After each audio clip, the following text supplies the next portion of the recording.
friends, this is Priyanka. Today we are going to understand the concept of oscillating cylinder, which is the part of inversion of single slider crank chain. Now we will understand why this cylinder is getting oscillated with the help of the diagram. If we observe this diagram, here there is the piston and cylinder arrangement. Now this piston is getting connected to this rod and therefore this rod is known as piston rod. So we will consider this piston rod is the link 1.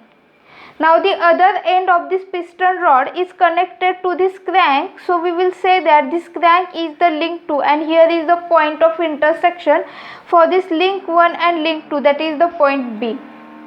So this crank is rotating about a fixed center A and here is the point B that is getting rotated through this circular direction.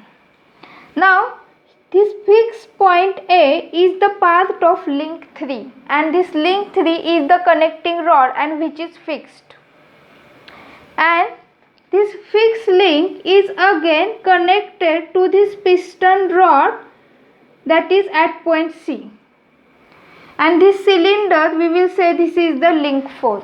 So in this way there are total number of links. Here is the link 1, link 2, link 3 and link 4.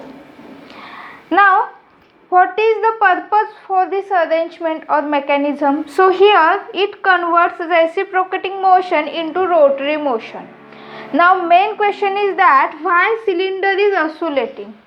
If we observe this mechanism, here this piston rod is getting reciprocated, that is here the movement of this piston is in this forward and backward direction, and this is the point C, and at this point C this fixed link, that is the link 3, is getting pivoted, and that's why what is happening, because of this fixed link, when this piston is getting reciprocated, then this crank is getting rotated about a fixed center O, and this is the point where this fixed link is attached to the piston rod, and that's why this cylinder is getting oscillated in this upward and downward direction.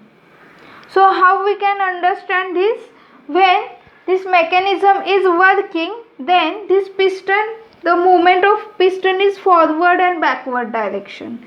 Then here the movement of this crank is rotary motion, and because here is the fixed link, then this fixed link is pivoted to this piston rod, that's why there is the cylinder is getting oscillated in this upward and downward direction.